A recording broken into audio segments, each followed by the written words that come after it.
Gurur Brahma, Gurur Vishnu, Gurur Devo Maheshwaraha, Guru Sakshat Param Brahma, Tasmai Shri Gurave Namaha, Tasmai Shri Gurave Namaha, Tasmai Shri Gurave Namaha.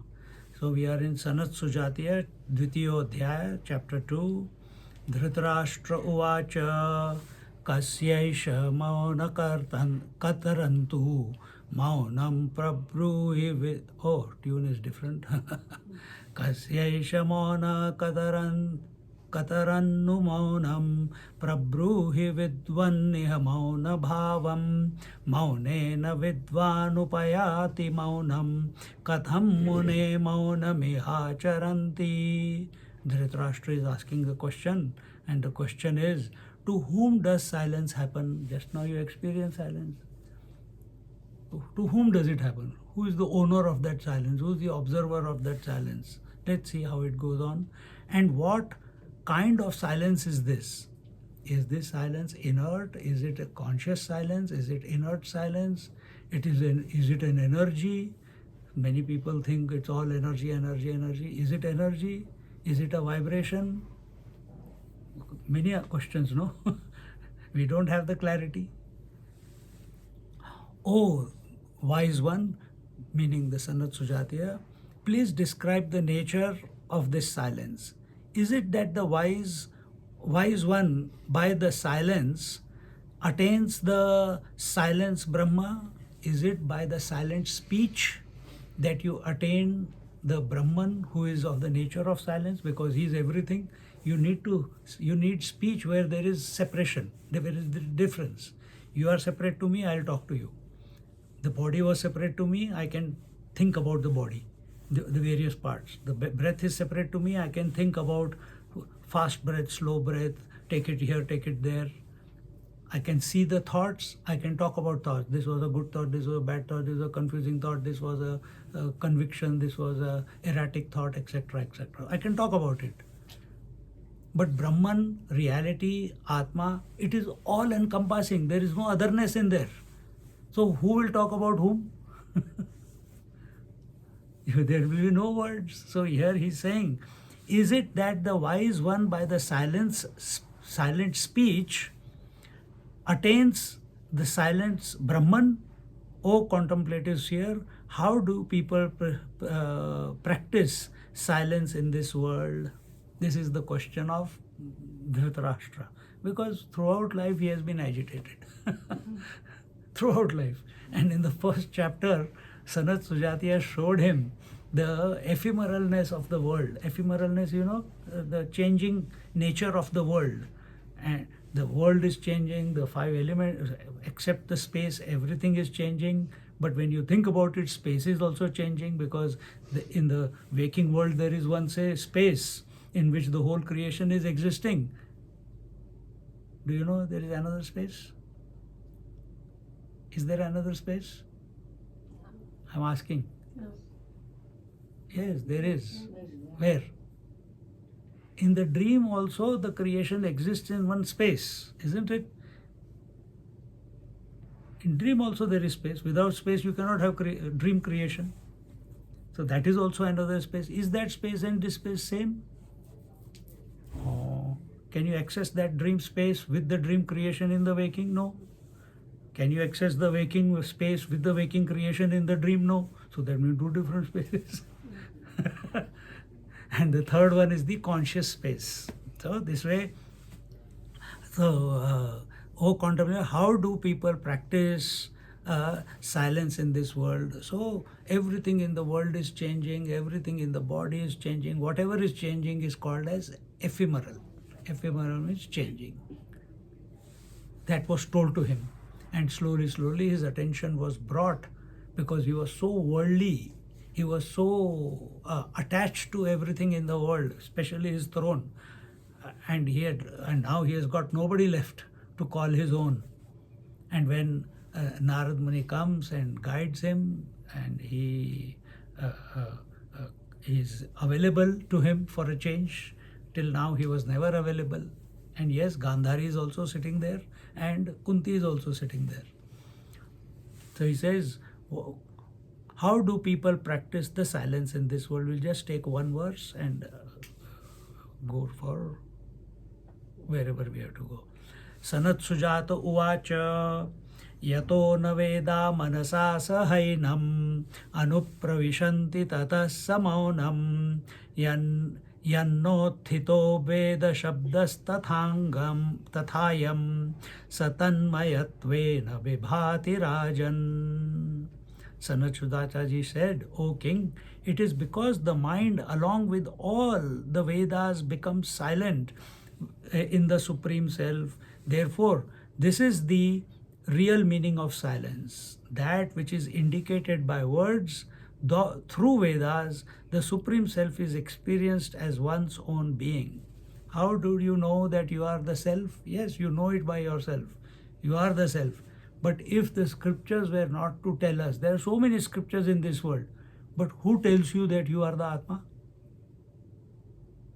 Only Vedas. Nobody else tells you that. Everybody tells, surrender, only then God's grace will come. Here we are telling you, you are yourself. You are what you are seeking. No other religion tells you that. That is the greatness of Sanatana Dharma. It gives full responsibility to you. So our go-to place is our Sanatana Dharma, meaning the Vedas, Vedas meaning the Upanishads. In the Upanishads, they are the final authority. And what are the Vedas and Upanishads telling us? That you are the Self. You are complete in essence. You are feeling you are incomplete. Scriptures are saying you are complete. Even right now you are complete. You just you have forgotten that. See, avidya kama karma. When we forget our essential nature, then it leads to desire. Avidya of what? Vidya means knowledge. When you don't have the knowledge of your essential nature, then the mind comes into activity. And in the mind there is desires. Desires lead to avidya kama karma. Kama is desire, and desire leads to actions, and then we get caught up. And actions, what do they lead to? Actions will lead to results, results will lead to memories, memories will lead to future life. Phase raho. No, you are caught up in the cycle. We have to shoot out of it. You have to generate enough propulsion that for the rocket. So many countries are building rockets. Australia built one, it crashed. It went only 5 meters and it fell down. So it needs enough propulsion power so that it can break through the gravitational pull of the Earth. Then only it can go into the orbit, isn't it? And once it goes into the orbit, does it need all that power and energy that it had, all these booster rockets? It doesn't need those rockets and that power, that much fuel to move in the space, because there is no friction, there is no gravity there. Exactly the same way. What is your gravity? What is Earth for you? Your body is your Earth. So creation also, space, air, fire, water, earth. Now you have to get out of the earth, you have to get out of the air, you have to get out of the fire element, you have to get out of the air element, you have to get out of the water element, and eventually end up in the conscious space. For that, propulsion is required, and that propulsion is within you. Your attention is your propulsion. Wherever you give attention, there your energy will flow. There the blood will flow at the body level. There the thoughts will flow at the mind level. And depending upon the quality of your attention, that will depend how fast or slow you breathe. So you decide. All power is within you. So here, it is because the mind along with all the Vedas. So these Upanishads are telling us that you are complete in essence. Now, luckily we are born in Bharat. We have come across scriptures for whatever reason. You didn't decide that you want to study scriptures. They came to you. You all know that. Masters came into your life. You know that. Maybe you went, but the grace comes from them. They teach you the scriptures. And sometimes it clicks in one go, sometimes it takes some time, but eventually it clicks. क्योंकि एक बार सुन लिया तो divine virus has gone in. You can't escape now. And when it clicks, hey, my God, then you don't even need the scriptures after that. Because just like you use the body to come to the observer, you studied the scriptures, you contemplated on what they are saying, what are they indicating, because scriptures are words. Words come and go. But what are they indicating? The atma. Atma doesn't come and go. So whatever comes and goes has to go away. So even scriptures have to become silent. Our Swamiji, when I was in Coffs Harbour, he was having a hernia operation and he was drugged, morphine, because operation keyhole surgery tha. And he's lying down, and next morning me and one more girl from India had come. Shyam Jai Singh's wife Rupal had come, and we were both early in the morning. We went and sat down, and I was just pressing his feet, just to feel, let the blood flow. He was totally silent for a long time. So suddenly he woke up and Swamiji, me and Rupal have come.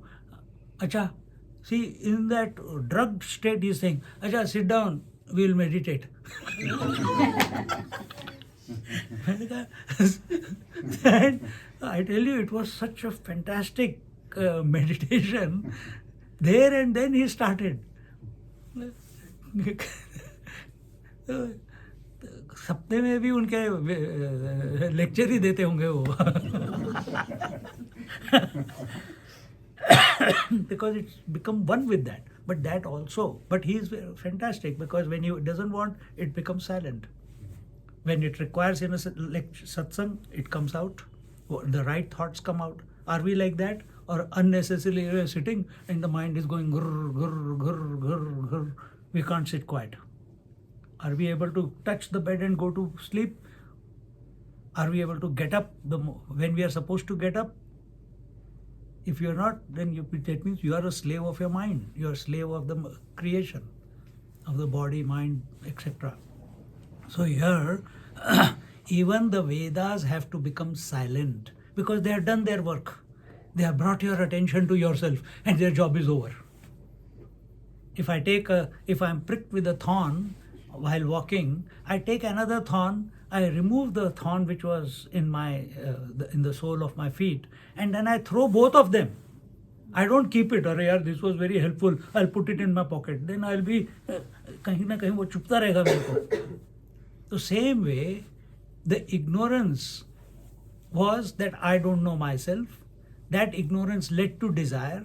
Now the sattvic desire, it can be tamasic desire, rajasic desire, sattvic desire.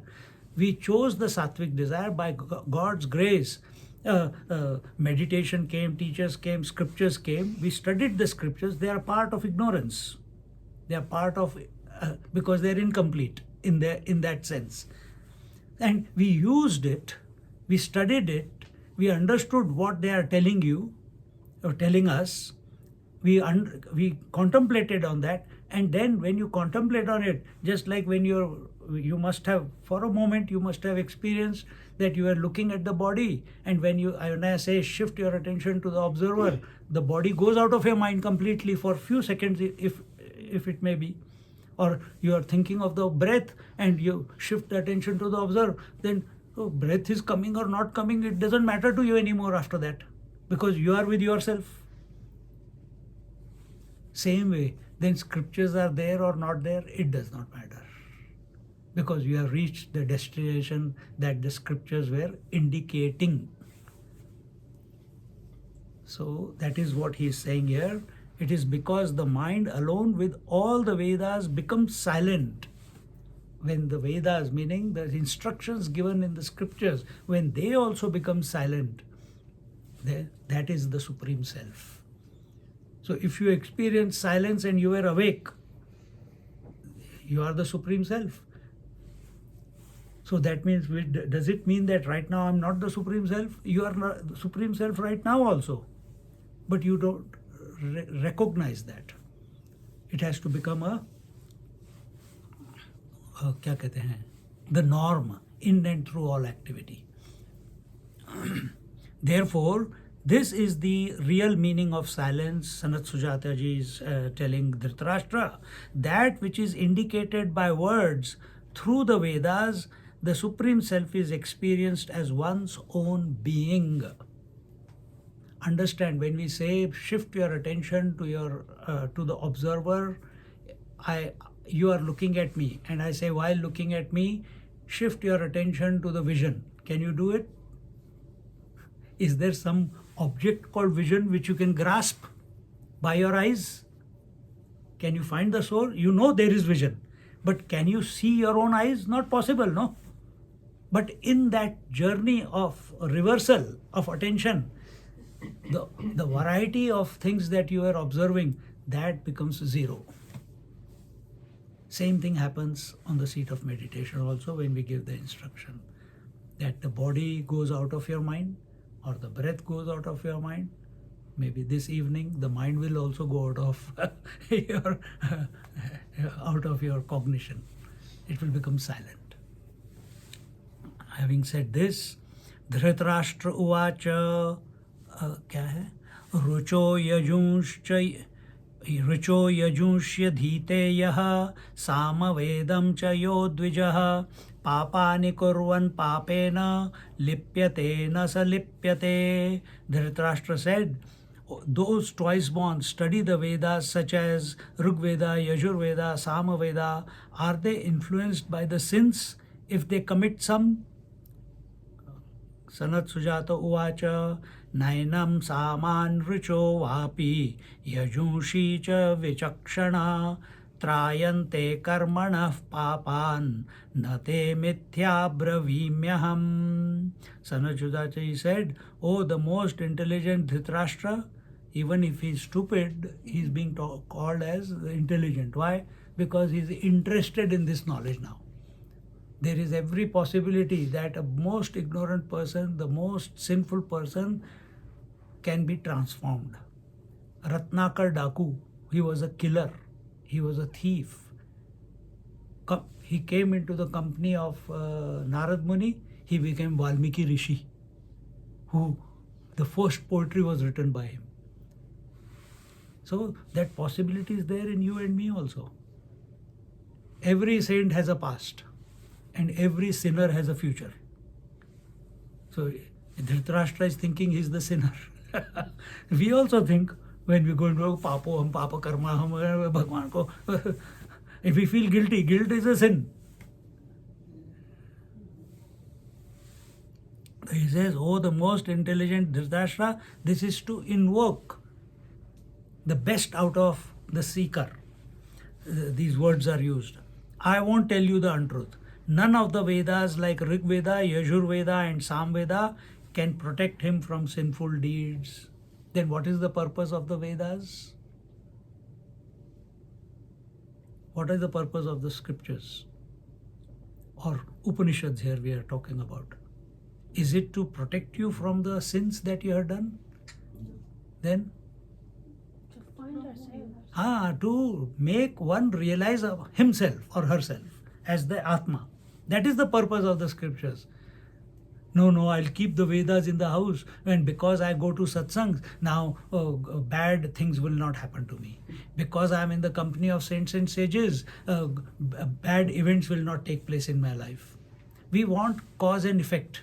We always appropriate good happenings in our life because I went to Pashupatinath, because I went to Kailash. After I came back from Kailash, I got a promotion. Because I came back from Kailash, I bought a house.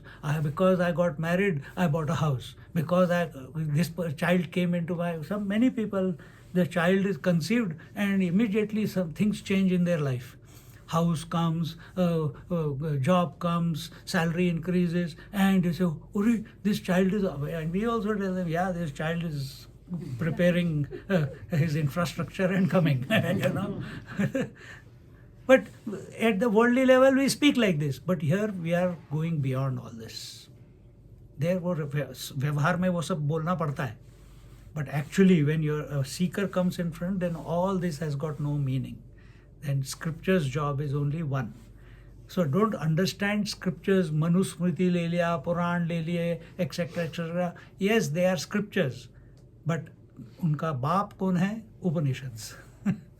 The ultimate go-to place is Upanishads. Our Sanatan Dharma is guided by the Upanishads. And here he says that Upanishads cannot protect you from sin. Their job is only to make you realize who you essentially are, that is Parabrahma Paramatma. So if you're listening all this to atone for the wrongs that you have committed in their life, then you're knocking the wrong door. You have come to the wrong place. So whatever is wrong you have done, तो मेरे को उसका भुगतना पड़ेगा.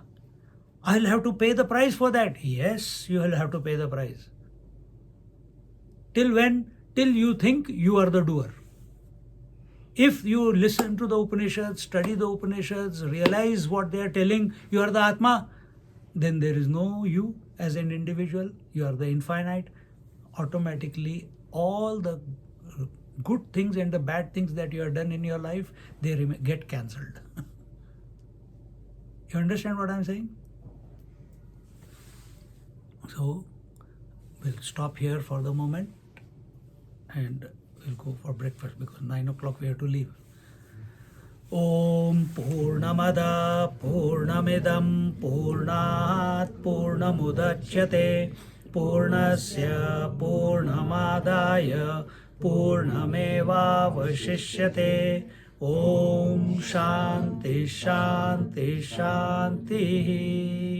Harihi Om. Shri Gurubhyo Namaha. Harihi Om. Just sit quietly for a few seconds.